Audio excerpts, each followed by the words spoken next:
Welcome back to Dirty 20, everyone. Today, continuing with our series on firsts, we talk about big bad evil guys and creating a good villain for your campaign. Let's get on with the show.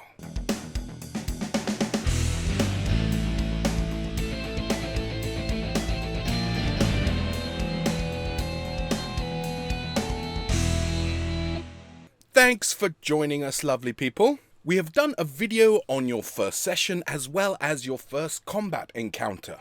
Links in the description below. Today I want to talk to you about bad guys.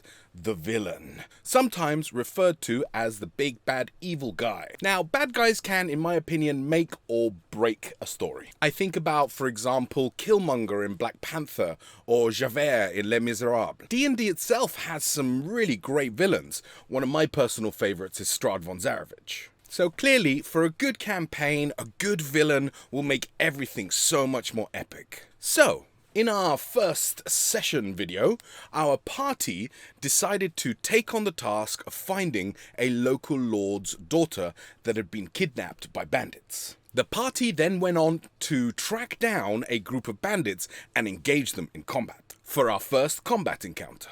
Now, depending on the choices that your players make during combat, for example, they knock out one of the bandits to question them, or they found a prisoner who isn't the daughter, here is where you're going to be able to give some exposition. This is where you can build on the simple story that you set out on.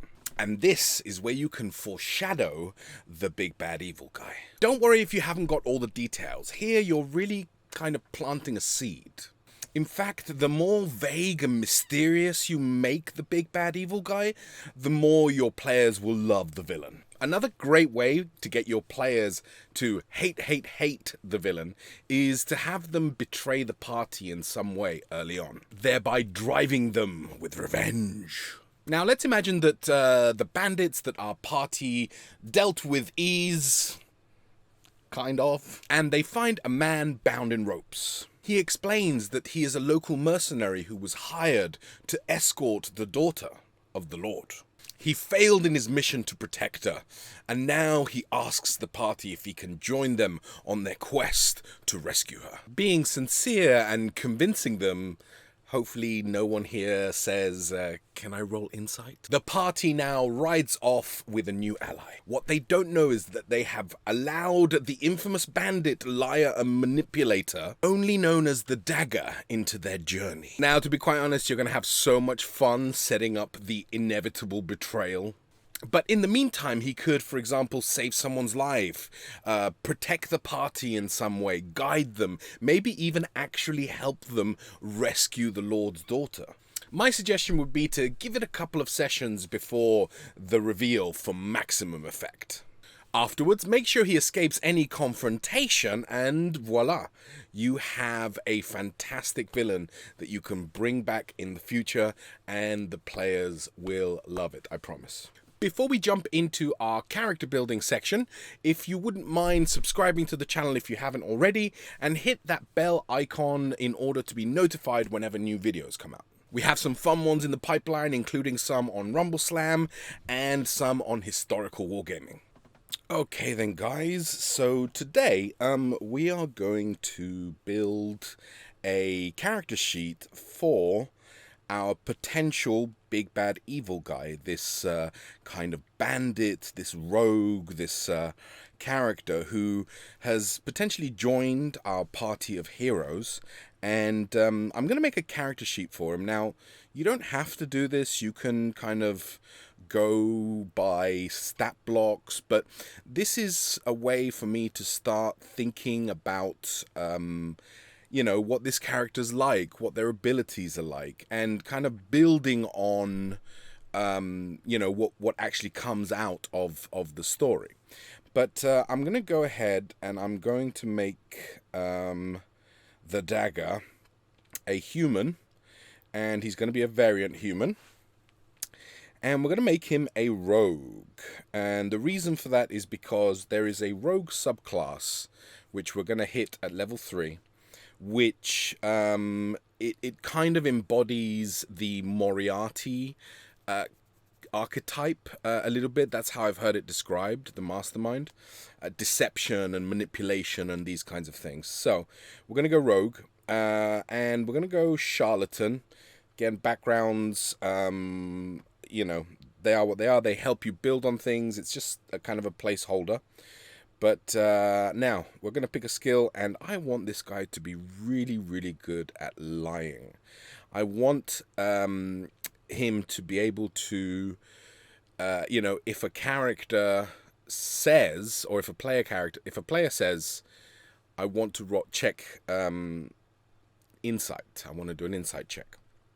I want him to be very, very difficult to read, very good at lying. So we're going to go there.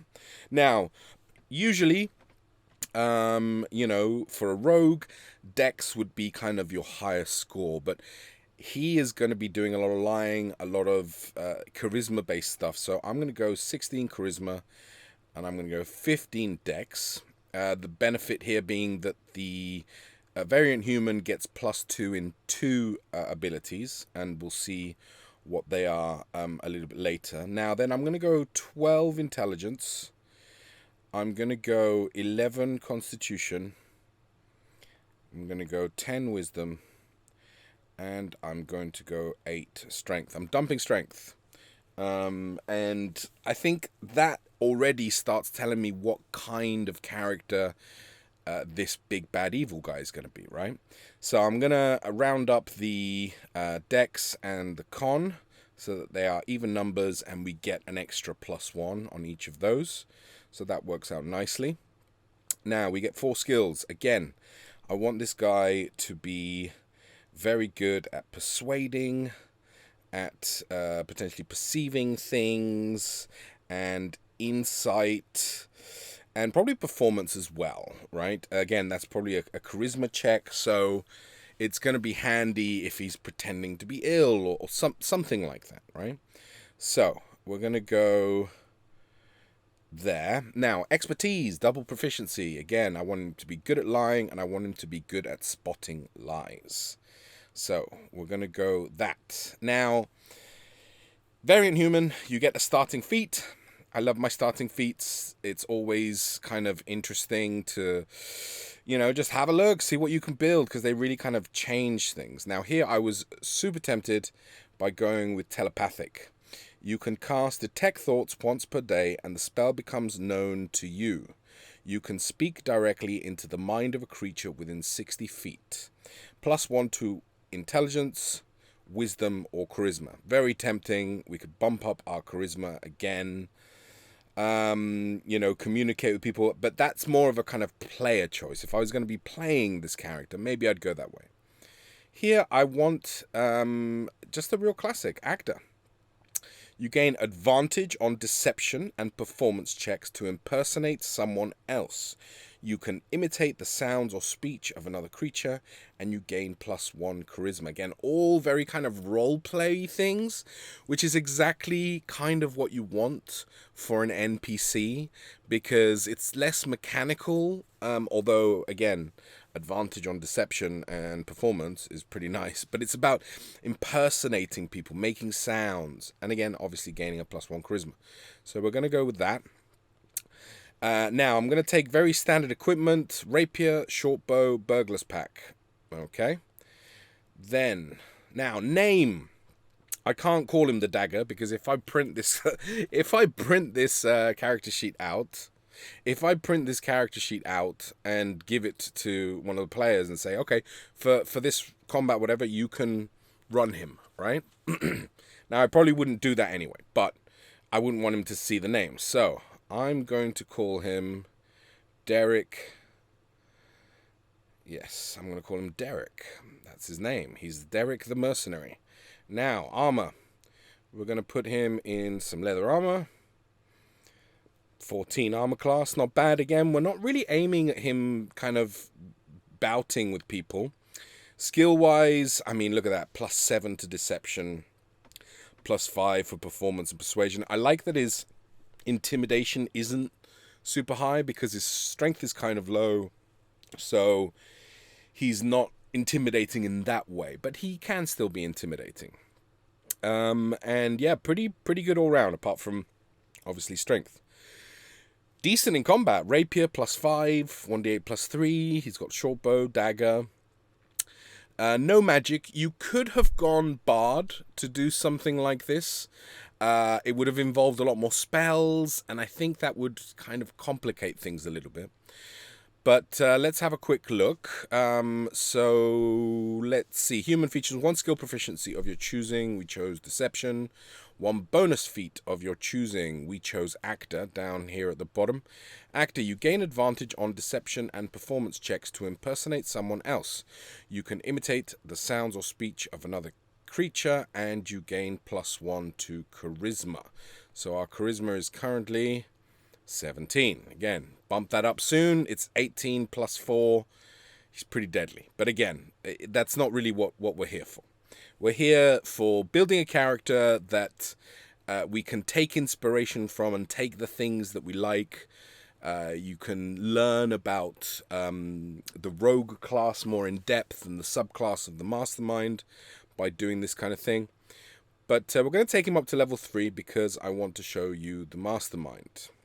Now, another great roguey ability. You can dash, disengage, or hide as a bonus action. Very nice. Level up again. Go rogue. We're going to accept aim. This is kind of a cool optional rule, which I like. And we'll read about it in a second. Now here, we're going to go mastermind. Focus on misdirection.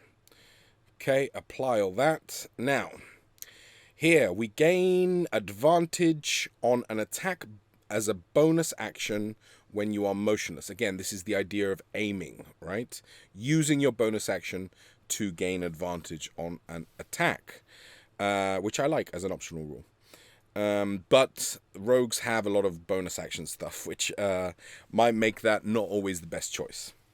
Anyway, we have chosen the archetype of mastermind. You gain fluency with 2 languages and proficiency with a gaming set, disguise kit, and forger set. Nice roleplay kind of stuff, you know. It also means that this character can potentially interact with, you know, the party, and they don't realize it's him, right? You can make yourself sound like a local. Again, that's cool for this idea of the local mercenary that he claims to be. And you can use the help action on targets within 30 feet as a bonus action. Again, support kind of role, right? If you get into combat with the party, right, and say you're running this NPC, you can do that, right? You can give help, give advantage to someone at a distance with a bonus action. I think it's great.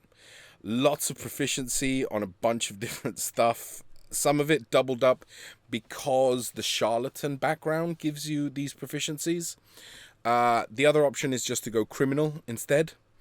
You have more languages than you really need, and Thieves' Cant, which is always kind of cool.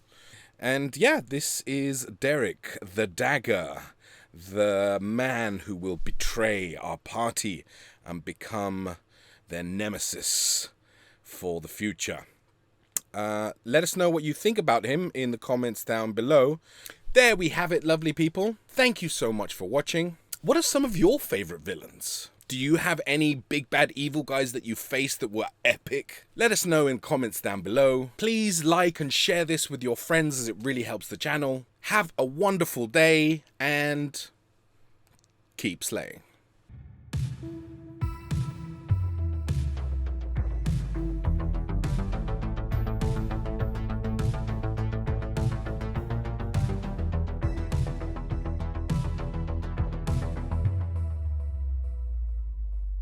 If you've enjoyed this content, then please smash that like button, subscribe, share this around online, and come and visit our website, www.lavictoriaproductions.com, to see all our past episodes, as well as our blog posts and all the stuff that we're currently working on at La Victoria Productions.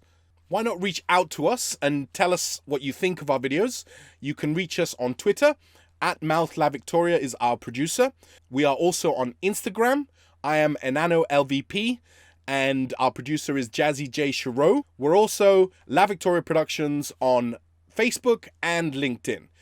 Come on by and let us know what you think.